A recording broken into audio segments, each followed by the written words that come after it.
a mais um episódio do Belly Dance Podcast. Dançar é muito mais do que movimentar o corpo. Dançar é expressar emoções. É se mover nos acordes da música em perfeita harmonia. Vai além do físico, exigindo envolvimento. E para falar sobre expressividade na dança, recebemos hoje a incrível Cristal Casbar. Cris, seja muito bem-vinda. É uma alegria imensa ter você aqui com a gente. Que alegria, gente. Muito obrigada pelo convite. Estou muito feliz de estar aqui falando sobre esse tema maravilhoso que eu gosto muito. Espero agregar bastante para o pessoal que está nos ouvindo aqui. Obrigada, meninas. Cris, obrigada. É uma alegria para a gente ter você aqui, porque você realmente é uma referência para nós. E, Cris, você tem um trabalho único e diferenciado no mercado. Conta pra gente um pouquinho da sua história, como você começou, quais são as suas influências na dança. Bom, eu comecei a dança em 95 em Campinas, na cidade de Campinas. E como foi em 95, você pode imaginar, a dança do ventre era muito escassa, né? Então, no primeiro momento, no primeiro ano, né, até mais ou menos uns 9 meses, eu acabei fazendo aula com uma professora e essa professora foi embora. Só que como eu era uma aluna muito dedicada, essa professora olhou para mim e falou assim, olha, você vai me substituir. E foi então que eu olhei para ela e falei assim, nossa, como que eu vou te substituir, né? Eu sou sua aluna, mas eu estou indo embora, alguém tem que ficar nessa cidade de Campinas. Então eu comecei a dar aula, gente, com 1 ano de dança apenas. Olha, louca, tá? Hoje a gente, né, fala para todos os nossos alunos, não pode, tem que estudar bastante antes. Mas realmente essa história foi assim para mim.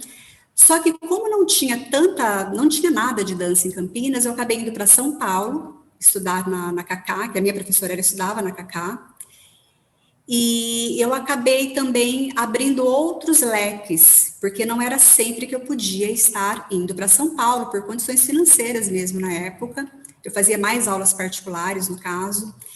E então, eu acabei adentrando para outras artes. Então, a minha influência, ela acabou sendo do circo. Eu fui circense por 4 anos, e isso logo depois que eu comecei a dançar. Ah, que legal! Eu trabalhei no circo por 4 anos, é uma história, assim, bem bacana também. E eu acabei me formando em dança teatral, né? Então, a expressividade, talvez, no primeiro momento, tenha saído aí dessa vertente.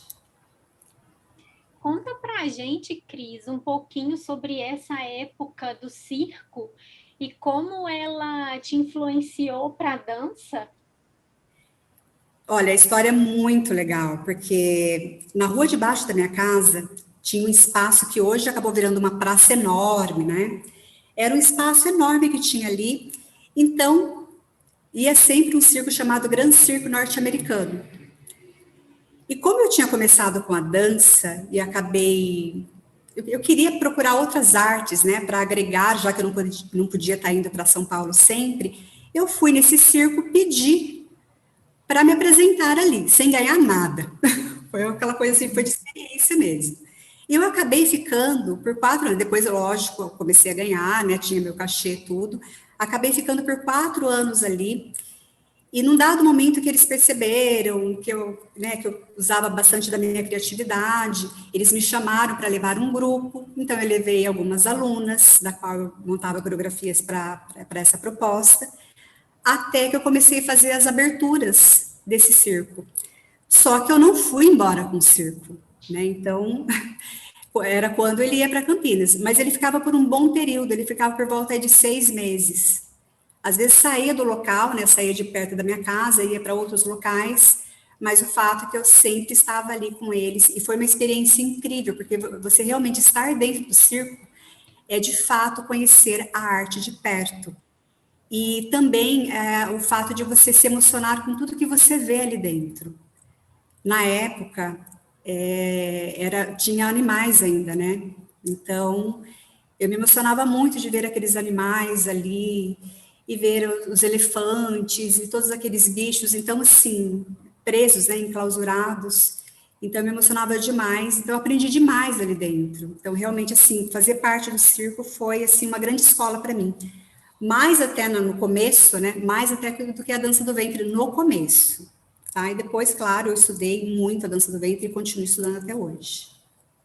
Nossa, eu achei muito bacana saber dessa sua experiência. Eu não tinha conhecimento dessa sua passagem pelo circo. Muito legal. Eu achei muito interessante, Cris. E também eu imagino quão intenso era, né? Porque é muitos variação de arte e de artistas com diferentes trabalhos, e você tá nesse meio realmente deve trazer muita inspiração, né? Agora, deixa eu explicar, que eu acabei não falando, por que também eu acabei indo atrás do circo.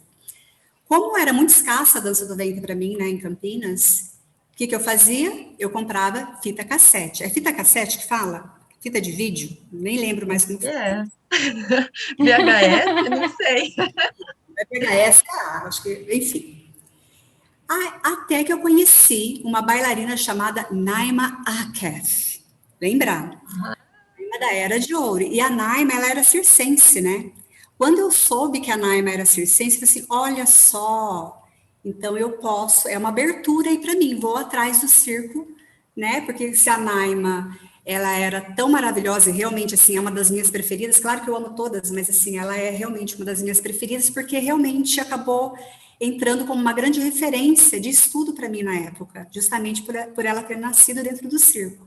Então, quando eu ia dançar no circo, eu me sentia um pouco Naima, entendeu? Gente, que referência maravilhosa, porque daí Nossa. realmente tinha uma referência de altíssimo nível. E que interessante, realmente, esse link, né? Eu não tinha pensado, e realmente ela era. E eu amo a musicalidade da Naima, né? Ela é muito. A musicalidade dela é incrível. A história dela também é incrível. Então, assim, foi uma grande referência. E dentro do circo, a gente tinha contatos, assim, com todos os tipos, né, de artistas, claro. E era muito engraçado, porque tinha, como a Naima nasceu dentro do circo, né, eu ficava visualizando aquelas crianças que já nascem circenses, literalmente. Eu lembro que tinha a mulher que ficava dentro do baú, da qual era enfiado ou injetado, sei lá, espadas. Você já viu esse quadro de circo? Uhum. É muito legal, né? A filha, os filhos, né, dessa mulher, tinha por volta de 4 anos um e 6 anos o outro, eles já trabalhavam no circo. Eu lembro, assim, que eles estavam, assim, num cantinho brincando, a mãe foi lá, arrumou, não, agora é hora de trabalhar. Arrumou as crianças e fazia as crianças trabalharem, entendeu? Então, realmente, assim, quem nasce no circo, ele já nasce artista desde sempre mesmo, né? É muito interessante. Sim, eu me lembro de quando criança ir ao circo e depois de adulta também. E eu sempre saio de apresentações circenses muito inspirada, no geral, assim, né? Muitos artistas, até bailarinas convidadas que já estiveram aqui no podcast com a gente, falaram sobre o se inspirar, né? E agora, ouvindo você falar, me veio essa lembrança e eu acho que eu nunca tinha pensado nisso, de quanto que o circo me inspira mesmo para a dança, né? Como arte mesmo. Eu sempre saio do circo muito inspirada. Então, é uma coisa assim para a gente pensar como que as outras artes também podem contribuir para a gente como bailarina, né? Que às vezes a gente fica muito fechadinha ali só no mundo da dança do ventre. Expandir esses horizontes é muito bacana também, né? E é engraçado, porque assim, hoje em dia, né, eu vejo toda essa facilidade. Às vezes a gente fica pensando, nossa, minha vida seria outra se eu tivesse toda essa facilidade, né, que o pessoal está tendo hoje com a internet, de ter cursos online, agora mais do que nunca.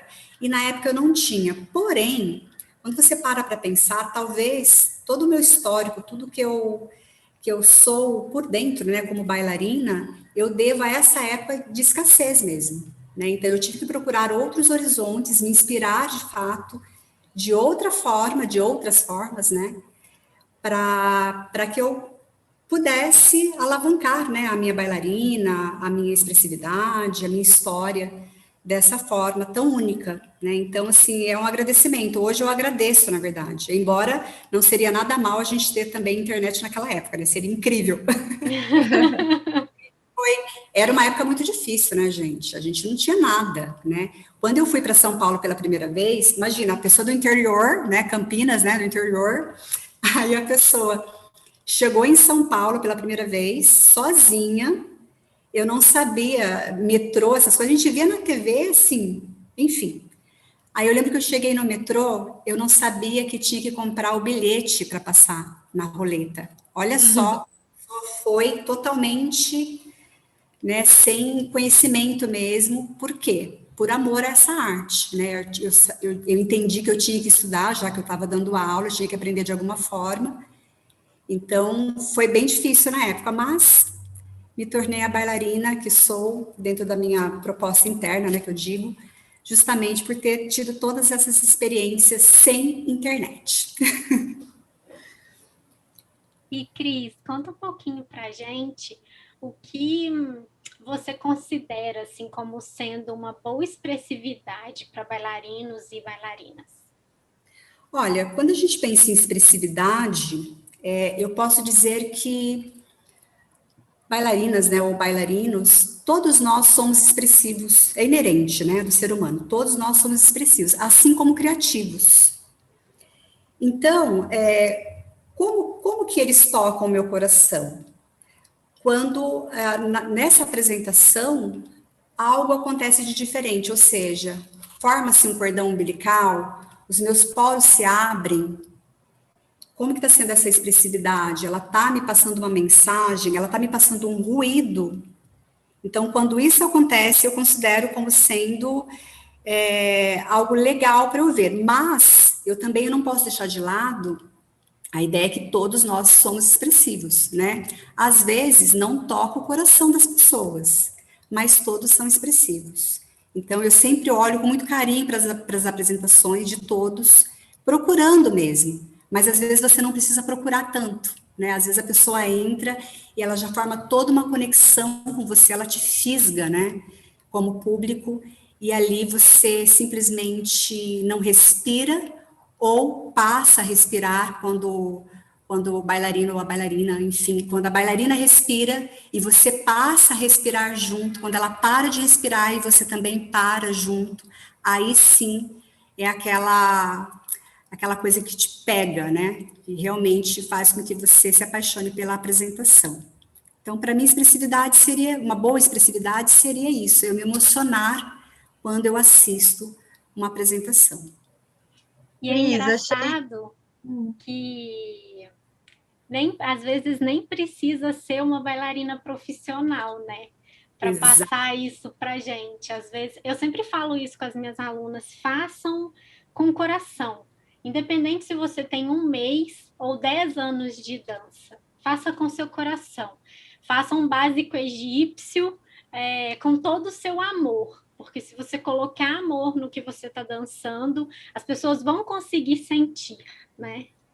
Você sabe que foi pauta de aula na semana passada para as minhas alunas, porque assim, essa coisa de você fisgar o público depende muito do público e depende muito do que a bailarina está querendo passar, né? Então, por exemplo, o que eu chamo de bailarina ou público, né? Vamos colocar como público. O público pérola. O público pérola é um batismo meu, tá? Enfim.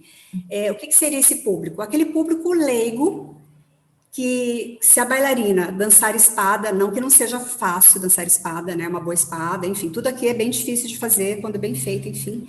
Então, o que o público quer ver? Ele quer ver a espada, ele quer ver um véu-leque, mesmo não sabendo que de repente esse véu-leque existe, ele quer ver percussão, e ele quer ver, sei lá, altos giros e aquela performance mais, né, mais criativa mesmo, aquela pessoa que se joga no chão um pouco. O público pérola, ele quer ver isso.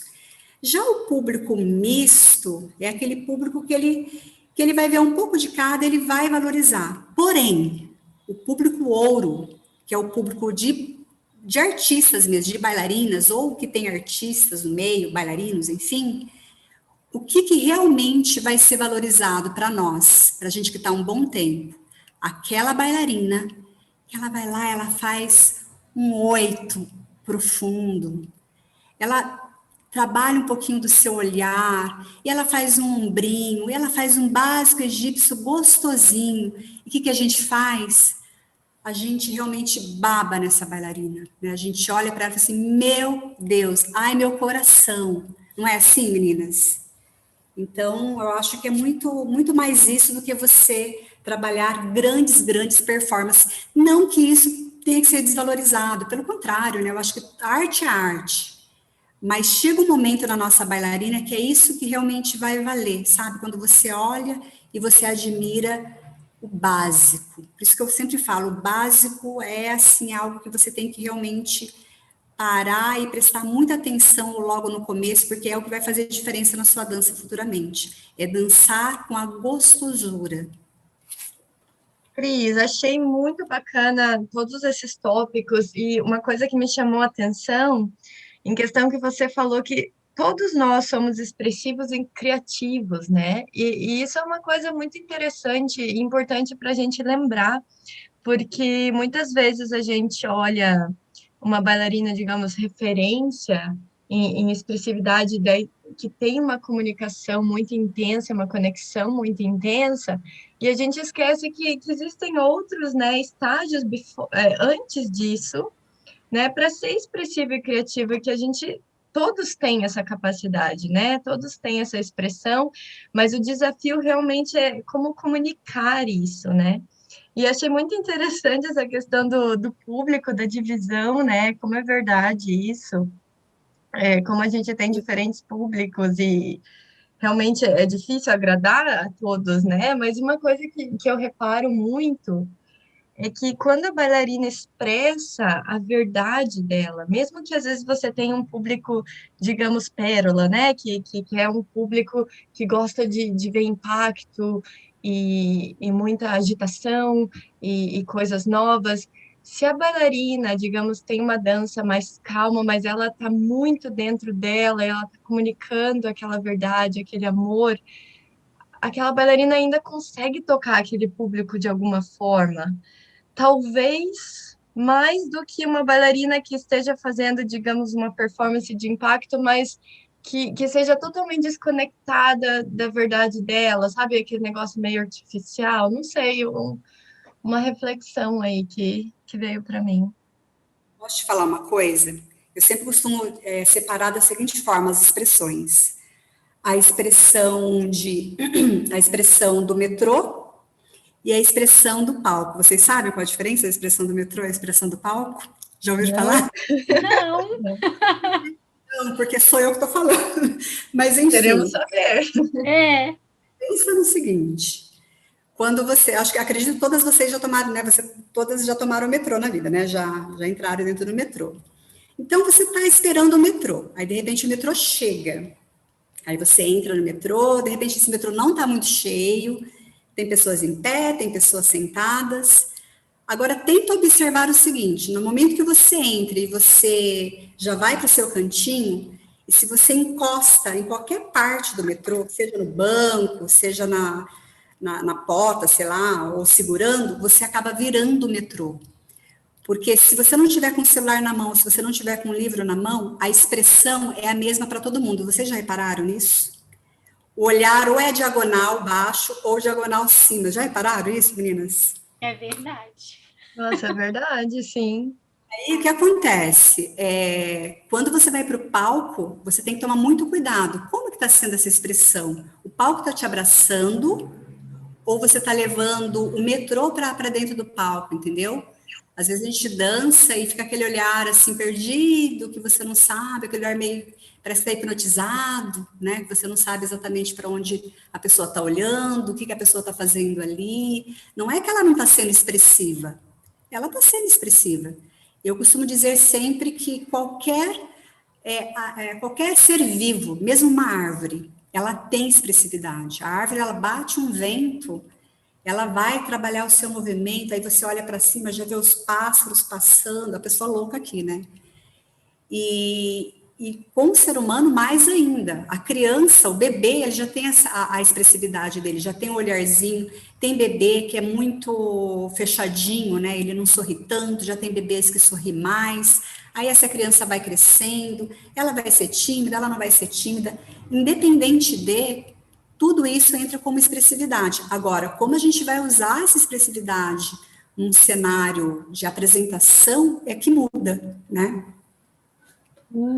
E assim, Gris, algumas pessoas são naturalmente, né, mais comunicativas, desenvolvem uma conexão com o público, se doam, conseguem expandir aquilo que vem de dentro, né, e criar essa conexão com o público mais facilmente.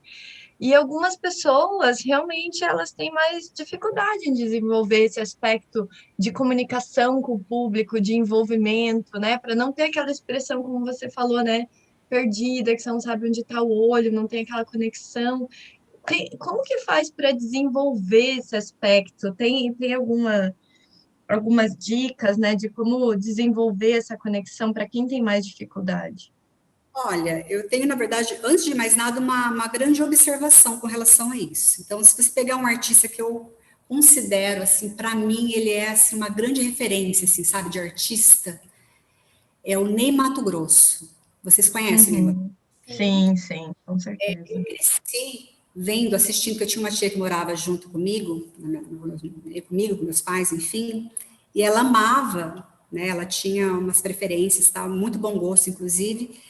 Então, eu lembro que eu me apaixonei pelo Ney Matogrosso. O Ney Matogrosso, ele tem uma expressividade, tanto de voz quanto de corpo no palco, e ele costumava passar maquiagem no rosto, aquela coisa toda.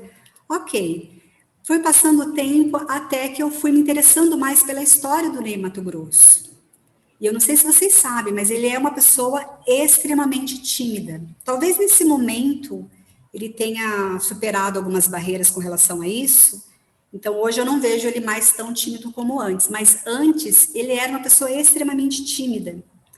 Então o que eu tenho a dizer com relação a isso? Quando você vai subir no palco, não importa, você é tímida, e daí que você é tímida? Você pode trabalhar algo diferenciado nesse palco. Como chama, gente? Estou perdendo a palavra aqui. Um personagem. Você pode colocar esse personagem nesse palco, entendeu? Então, não necessariamente se você é tímida, se você é expressiva, se você é falante, não importa. No palco, o que vai importar realmente é você trabalhar esse outro lado. Trabalhar um personagem que você pode criar. Eu costumo dizer que isso entra como observação, né? Quando você olha, você observa de cima como se estivesse no helicóptero, ou você ser o ser do personagem, de fato. O ser seria o quê? Você sentir tudo. Né? Como que é? Qual os sabores desse personagem? Né? O que ele tem de diferente? Ele não é eu, mas o que ele tem de diferente para ele poder realmente me dar uma base para que eu possa superar as minhas dificuldades dentro desse cenário, entendeu? Uhum. Ah, interessante. E você acha que também a questão de sentir o movimento, né? Como você mencionou, fazer aquele oito bem feito que você vê, quando a gente se conecta com o movimento, a gente também vai trazer mais expressividade, né? Em vez de tentar executar de forma, às vezes, mecânica, ou às vezes a gente aprende, né? É interessante, quando eu comecei a fazer aula de dança, era 2002. E nessa época também a gente não tinha, né, YouTube, nada, assim, também eram as fitas, né? E as minhas primeiras aulas, nos primeiros 3 anos, era sem espelho. Então, a, a minha sensação do movimento, eu realmente tinha que sentir o que eu estava fazendo. Então, era olhando a professora, olhando minhas colegas e fazendo o movimento. E eu acho que isso foi muito bom para mim, em um primeiro momento, apesar de eu não estar corrigindo, né, de forma perfeita, olhando para o espelho, mas realmente era desenvolvendo a sensação do movimento. E hoje em dia, muitas vezes você tem aulas e aulas olhando para o espelho, e claro que é importante o espelho, mas isso pode causar uma desconexão também, né, de você executar o movimento ali de forma mecânica sem realmente sentir ele saindo de dentro, né, e isso talvez ajude realmente você comunicar aquele movimento para quem está te assistindo, né? O que você acha? Eu acho que antigamente não tinha muito essa coisa da comparação, né? Eu acho que hoje em dia, com a nossa exposição, até pelas redes sociais, a rede social, a internet, enfim, ela é muito legal, mas parece que antigamente não tinha muito isso, você sentia tudo muito dentro. Então você É. dançava para você, Ah, tinha as festinhas? Tinha, mas era uma coisa mais dentro, mais íntima, talvez. Então, não tinha muito essa coisa da comparação. Hoje a gente tem essa preocupação de você olhar para o lado e você vai ver, por exemplo, eu estou com 4,7, né? Então, eu sei que hoje eu não sou uma mocinha. Então, eu vou olhar para o lado e eu vou ver que tem pessoas mais novas que têm um cabelo mais cheio, mais longo que o meu, que são mais bonitas do que eu, e que, de repente, tecnicamente falando, dance sim melhor do que eu, tenha mais flexibilidade. Então, quando você olha para si, como você mesmo disse, ainda não tinha essa coisa do espelho. Eu já peguei com espelho, né? Desde o começo eu já fui com espelho. Uhum. Mas eu dançava muito em casa, aliás, muito mesmo, muito mais em casa até, no meu quarto, da qual eu dividia com a minha irmã, e não tinha muito espaço. Então, eu dançava ali, eu comigo mesma, né? E tinha muito essa coisa de sarau também que eu participava, que era inclusive com outros artistas, não era de dança, era eu e uma colega só, que também praticava junto comigo, e o demais era tudo outras artes, né? Então, essa conexão com o eu, que eu acho que antigamente a gente tinha, acabava realmente, sabe, entrando mais essa conexão com nós mesmas. E isso faz diferença.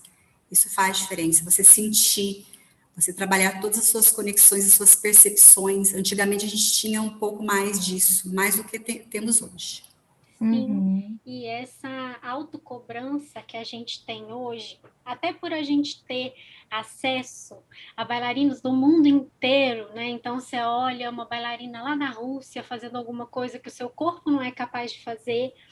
Então, né, essa autocobrança também priva um pouco a nossa expressividade de um aspecto muito bacana que é a naturalidade, né?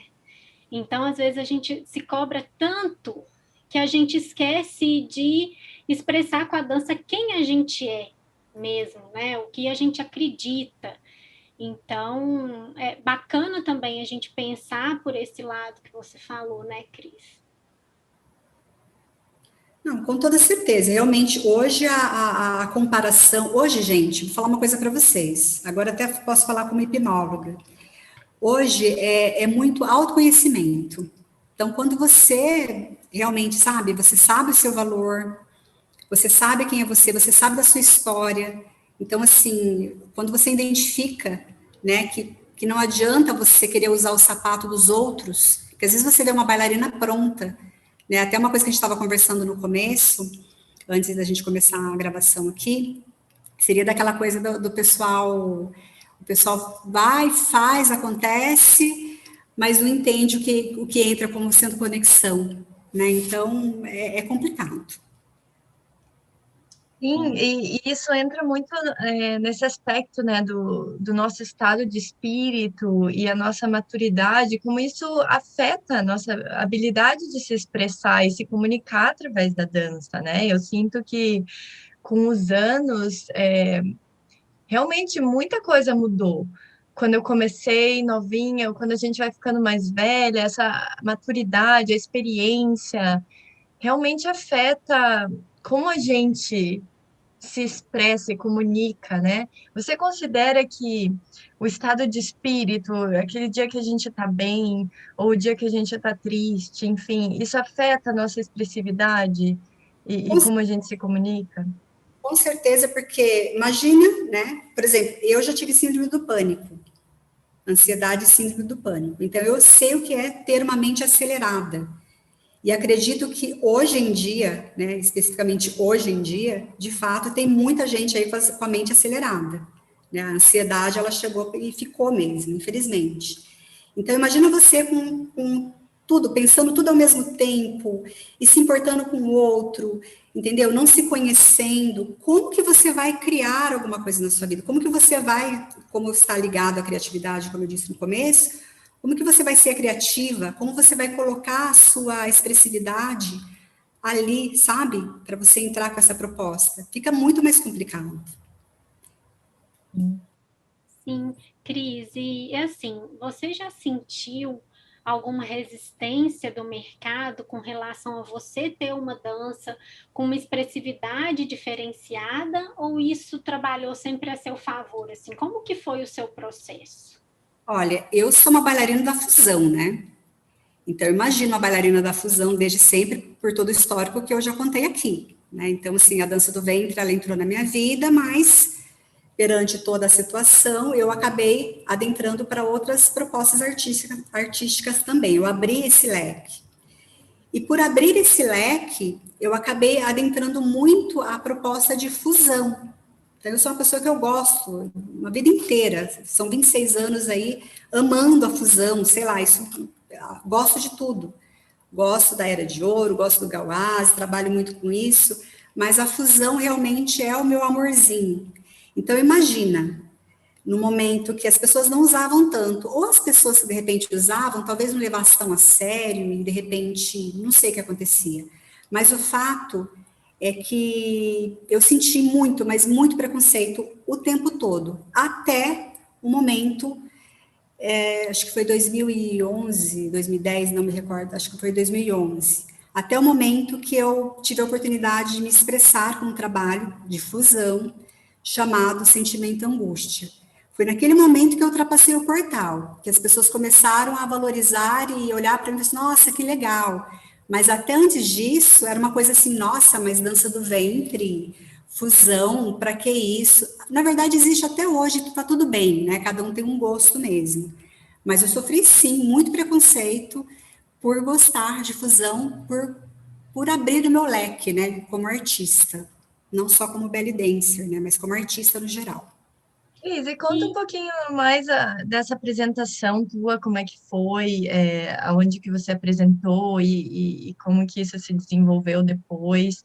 Você acha que teve algum momento, assim, foi o ambiente em que você apresentou? Você acha que a época as pessoas estavam um pouquinho mais abertas a receber esse tipo de trabalho? Conta mais Olha, desse portal, achei interessante isso. tem uma história aí, hein? Foi assim, eu fui a primeira campeã da revista Chine, né? Do primeiro festival da revista Chine.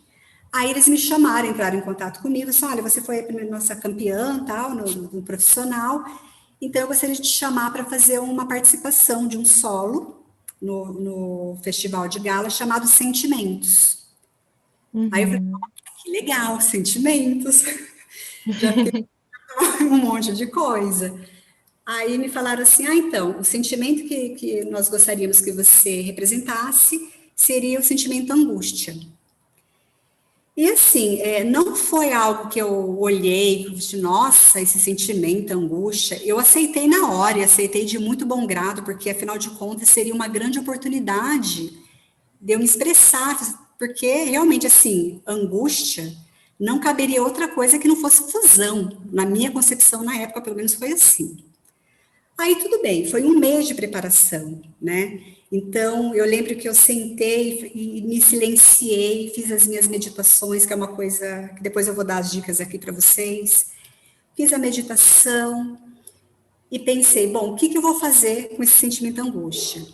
No momento que eu sentei e peguei uma folha de caderno, eu já entrei em desespero. Por quê? Porque eu não tenho o que fazer com esse sentimento, né? Até que realmente eu teve um bloqueio criativo logo no primeiro momento, mas tudo bem, deixei para lá. Depois voltei, acho que depois de uns 3 dias, voltei a fazer a mesma coisa e começou a nascer. Começou a nascer. Aí teve um momento muito importante, que foi o principal, porque eu não sabia o que eu poderia fazer com esse tema. Meu Deus, dança do ventre, né, e angústia, o que eu posso fazer com esse tema? Até que eu abri a sacada do meu quarto, abri a janela do meu quarto, saí e fiquei olhando para fora. A Vanessa conhece aqui, né, Van? Aqui é bem arborizado. Então, no vizinho tem uns coqueiros, enfim. E, de repente, gente, veio uma algazarra de pássaros. E ali começou todo o processo. Eu fiquei olhando aqueles pássaros e falei assim, nossa, que coisa mais linda, né? E se de repente, isso já foi nascendo na minha cabeça, e se de repente um desses pássaros fosse preso, o que ele sentiria, né? Aí veio na hora, já começou aí, entendeu? Ai, seria muito angustiante para ele, seria muito triste. Aí o processo já começou aí, eu já senti que seria um pássaro Então, eu fui desenvolvendo toda a proposta. Ok. Até então, eu corria muito atrás dessa tal expressividade para emocionar o público. Mas foi muito engraçado que realmente esse processo foi caminhando, até chegar o dia da apresentação. Quando chegou o dia da apresentação, eu achei muito engraçado que as pessoas vinham para mim e falavam assim: nossa, você vai apresentar angústia, né? Mas o pessoal olhava para mim com uma coisa meio que de dó, assim, sabe? Foi muito estranho. Aí eu olhei aquela situação e falei assim: nossa, mas eu gostei. Só que aí eu comecei a me sentir um pouco mal, né? Aquela coisa, porque todo mundo. Eu lembro que tinha uma. Gente, eu nem sei se eu poderia estar falando tudo isso aqui, mas enfim, estou abrindo o baú, né? Aí eu fui jurada com o pessoal, aí a moça que estava do meu lado, uma bailarina que estava do meu lado, falou assim: olha, eu recusei o sentimento, acho que tristeza, que não sei o quê, porque eu não estou nesse momento de tristeza. Só que aí depois, num dado momento, chegou para mim e falou assim: olha, você vai fazer angústia e tristeza junto, né? Enfim, moral da história. Em que momento que eu ultrapassei o portal da expressividade? Porque até então eu era expressiva? Era expressiva. Mas não da maneira como aconteceu no Angústia. Quando eu estava no camarim, isso eu vou falar porque eu falo em live também, enfim. Quando eu estava no camarim, minutos antes de eu entrar para a minha apresentação, riram de mim. Por que riram de mim? Porque eu era a única belly dancer ali que não estava de belly dancer.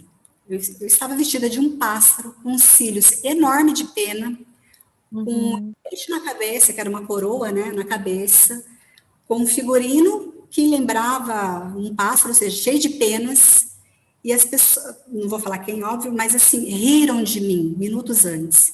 E no momento que riram de mim, a pessoa que estava organizando falou assim: Cristal, é a sua vez, tudo bem ser agora? Então, naquele momento, foi tão profundo os meus sentimentos e a minha angústia, que no momento que eu adentrei ao palco, foi exatamente o momento que eu ultrapassei o portal da minha expressividade.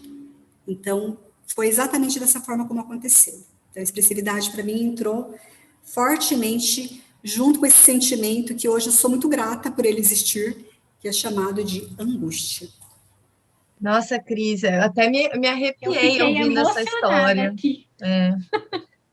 E você vê, né, como essa influência realmente de quem está à nossa volta, né, de você estar naquele momento de aceitação, você estava, digamos, feliz com o tema, e como quando a gente ouve coisas negativas, ou você passar por isso, né, de sabe, rirem de você, como isso afeta a gente, né? Então, como a gente tem que estar realmente blindada, né, contra isso, porque eu ouço muitos depoimentos, assim, de pessoas realmente que estavam bem, estavam confiantes, e daí tem alguém que vai lá e fala alguma coisa que desmotiva, porém você conseguiu usar aquilo da melhor forma possível, você conseguiu trazer aquilo como combustível realmente para a tua expressividade, né? E algo que era ruim acabou se tornando uma transformação para você, né? Mas é uma coisa que realmente marca, né? Marca a gente. E isso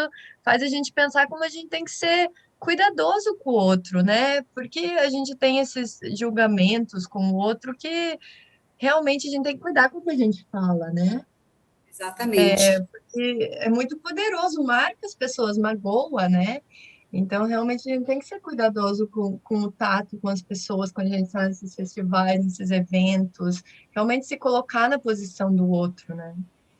Mas eu, sinceramente, hoje eu agradeço. Claro que foi muito difícil para mim na hora, mas perante o tema, né? Então, na verdade, foi uma grande. Sabe o que acontece, Vanessa? Existe uma coisa chamada crenças, né? Eu sempre tive a crença. Gente, isso não é da boca para fora, tá? Aliás, todo mundo pode usar isso. Quando você se blinda de alguma forma, então, por exemplo, qual é a minha crença que eu tenho essa crença há muitos anos? Que quando alguém quer me prejudicar de alguma forma, na verdade, essa pessoa vai estar me ajudando mais do que atrapalhando. Então, nesse momento, eu usei essa crença. Eu pensei assim, bom, por que estão rindo de mim agora? Né? Qual o objetivo disso? Então, eu usei essa crença positiva, no caso, a meu favor. né, de uma maneira, mas poderia ter sido dramático, poderia ter sido trágico, né, porque você entrar num palco totalmente insegura, o que seria? Mas para mim, como você mesmo disse, foi um combustível, né, foi um combustível para que eu realmente, então eu vou usar isso a meu favor, já que eu tenho essa crença, eu vou usar isso ao meu favor. E hoje eu agradeço. Então, por isso que eu não Sabe que, fiquei com sabe que raiva, tá perdoado, entendeu? Sabe que é interessante, Cris, porque também depende muito do ambiente que você tá, né? Porque agora, digamos, morando na Nova Zelândia, eu tive a oportunidade, 2 anos atrás, de dançar com a Angelina do Belly Dance Evolution. O Belly Dance Evolution veio para a Austrália, né? Então a gente teve uma seleção. E eu dancei, com o grupo. E dentro da proposta da Angelina tem muita fusão, né? E a gente representou uma cena que era o oceano, e a gente estava vestida de peixes, né? Então, o nosso figurino, ele tinha assim, uma barbatana que vinha por cima da cabeça, e a gente, apesar de estar dançando dança do ventre, sem muitos movimentos variados, tinha aquela intenção de representar o oceano, representar os peixes, representar as baleias. Então, a gente tinha véus diferenciados, algo muito criativo. Então, assim, tem outras regiões, dependendo do grupo de dança que você tá, que tem uma comunidade muito mais aberta à expressividade, à fusão, né? E no Brasil, por muito tempo, e hoje ainda tem um pouco, assim, eu vejo a diferença do Brasil para a região que eu estou aqui, que a gente é muito querendo ser tradicional, mais assim, princesa, né? Sempre mostrar o elegante, o bonito. Então, realmente, quando a pessoa não tá, é um pouco diferenciada, acontece isso, né, de ter uma exclusão parcial, assim, então essa aceitação, ela leva um tempo, né, a pessoa parece que tem que se provar em várias apresentações, até, digamos, ser aceita no grupo, então é uma coisa muito louca isso que acontece realmente do grupo e da comunidade de dança, que tem, né, em cada região, em cada festival, enfim. É uma reflexão interessante. Com certeza. Eu acho que a gente, no Brasil, ainda precisa abrir um pouco a nossa cabeça, porque, né, porque a gente vê muita gente falando, isso não é dança do ventre, e eu me pego pensando muito que propriedade, né, as pessoas acham que tem para apontar o dedo, para falar o que é e o que não é, para rir de um colega. A Cris teve muita maturidade para pegar essa coisa horrível que fizeram com ela, porque rir de alguém é muito desrespeitoso, e transformar em arte. Então, eu vejo muitos artistas, e me coloco nesse lugar muitas vezes também, desencorajados de mostrar a sua arte em determinados momentos por causa dessa mente fechada que a gente vê de muitos profissionais no mercado. Então, que esse relato da Cris aqui nos sirva de lição e de impulso para a gente ter coragem de mostrar quem a gente é, porque se ela tivesse se diminuído, olha a performance que a gente teria perdido, né? Olha a artista, olha as apresentações, ela abriu caminho para muitas inovações dentro da dança do ventre, né? Para que muitos artistas pudessem depois inovar. Então, é isso, assim, dos grandes presentes que o podcast dá para a gente é ouvir histórias como a sua e nos inspirar. Nossa, fiquei emocionada aqui. Mas, deixa eu te falar, essa coisa do que é certo e que não é certo. Se você vê, por exemplo, eu gosto muito da Era de Ouro, né? Sempre estudei muito, mesmo gostando de fusão. Eu amo a Era de Ouro e sou uma estudiosa da Era de Ouro. Então, por exemplo, se você vê uma bailarina chamada Nagua Fouad, Naima Akef, mesmo a Samia Gamal, elas eram bailarinas super fusionadas, principalmente a Nagua. Não sei se vocês já viram performances dela, onde ela dança com 2 rapazes. É algo totalmente assim fora da caixinha para aquela época, até seria mais para hoje também, né? Mas para aquela época. Então, assim, essa coisa do apontar o dedo, né? Eu acho que, de fato, para mim, a arte, ela é viva. Então, se ela é viva, por que ela não pode ser viva dentro de mim? Existe uma evolução, né? Então, quem somos nós na fila do pão para apontar o dedo e falar isso é certo, isso é errado? Eu acho que a gente poderia olhar com mais carinho e entender, isso é uma arte. Essa arte tem um olhar. Qual olhar, né? Agora, claro que existem propostas mais tradicionais, e a gente também não pode fugir disso. A gente tem que entender, por exemplo, eu acredito que toda a belly dancer, principalmente quando ela é profissional, ela tem que entender de tudo quanto é faceta dentro da dança. E explicar para as alunas, caso ela seja professora também, né? Explicar para as alunas, olha, isso aqui é tradicional, isso aqui é fusão. É fusão? Tá. Então, vamos entender o outro lado. Eu sempre dou um exemplo, né, que eu acho que é mais fácil. O tango, por exemplo. Às vezes a pessoa faz, sei lá, uma fusão de tango, mas não está usando nem a base do tango. Então, quem é do tango olha, de repente pode se sentir desrespeitado. Então, qual seria o papel? Aprender, nem que seja a base, né? Usar de forma simples mesmo, usar a base, usar a dança do ventre com a movimentação e fazer a fusão. Então, tudo que é visto com feito, né, com respeito, ele pode sim ser arte. Só não pode abacalhar, né, gente? Porque às vezes a gente vê, infelizmente, existe mesmo também, né? Mas imagina uma pessoa séria, ela vai lá, ela faz o seu trabalho todo gostosinho e de repente só recebe um monte de dedo na cara falando isso é errado, sabe? Então, assim, para mim, esse tipo de visão limita mesmo, né? Não é ser artístico.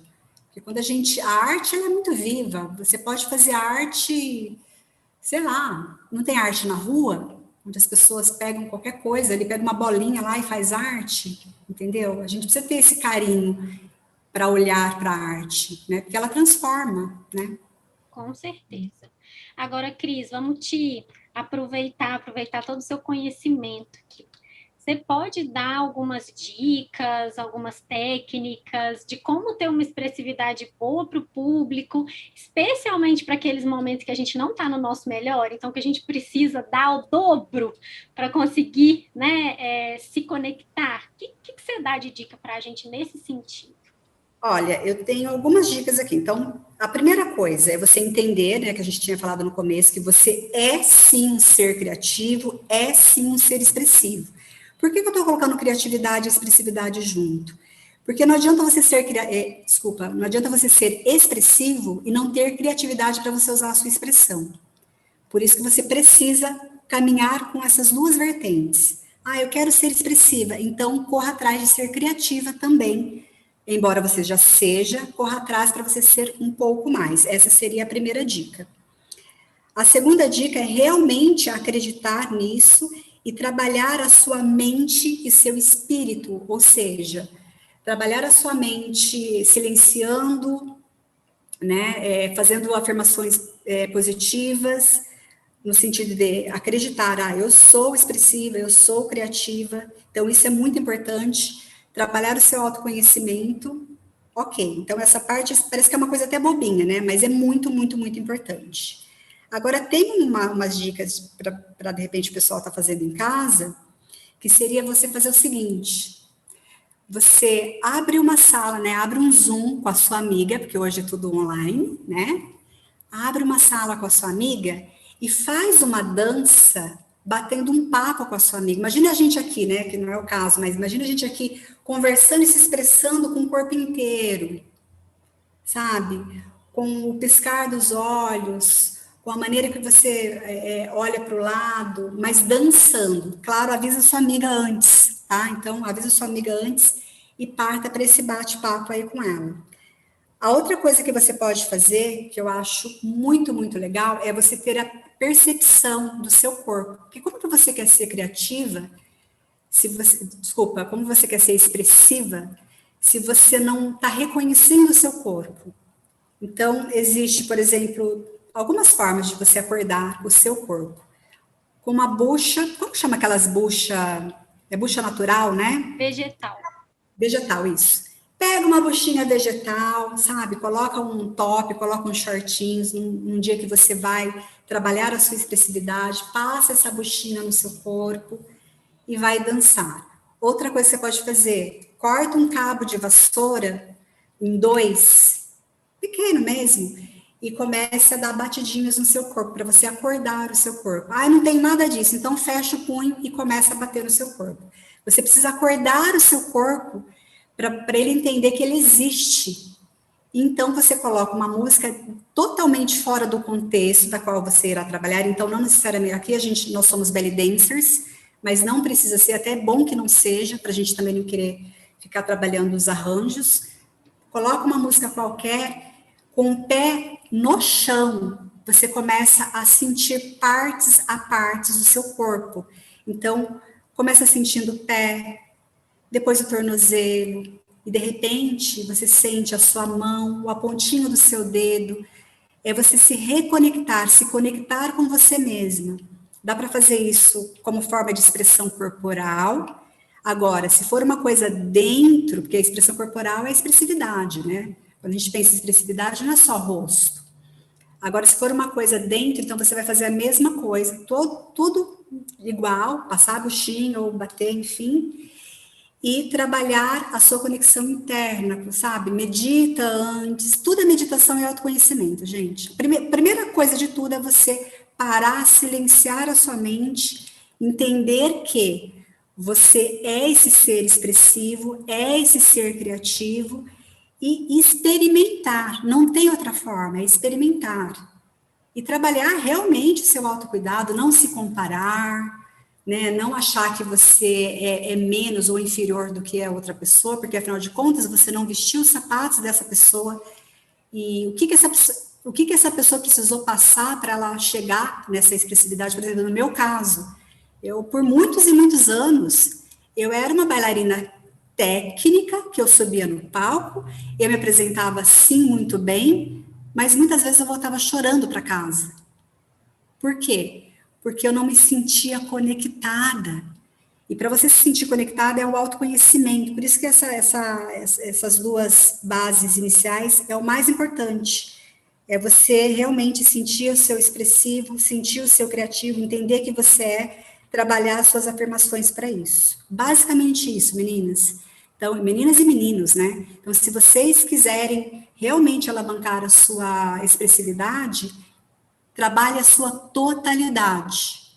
Trabalhando dessa forma, em algum momento, você vai sim ter a oportunidade de ultrapassar o seu portal. Ele vai acontecer. Se você é artista, ele vai acontecer. Gente, finalizamos mais esse episódio do Belly Dance Podcast com essa aula. Nós aprendemos muito com você, Cris. Muito, muito, muito obrigada por ter vindo compartilhar uma parte da sua história com a gente, por todas as dicas. Foi uma alegria te receber. Cris, obrigada por proporcionar tanto, por doar tanto para a gente e por trazer, né, essa visão realmente da mente e o corpo estarem conectados e como a gente tem que ter carinho com nós mesmos, se conhecer, né, para poder passar o nosso portal. Obrigada. Eu que agradeço vocês duas pela oportunidade, por ter lembrado de mim nesse tema, né, que é um tema realmente muito especial para mim, tem toda uma história envolvida, e que todos, em algum momento, possam realmente encontrar, né, a sua melhor versão. E um recado, só para finalizar, que a sua xícara de chá jamais esteja cheia, e sim pela metade, porque afinal de contas, uma xícara de chá cheia não cabe mais nada. É isso, gente. Muito obrigada. Um beijo e até o nosso próximo episódio.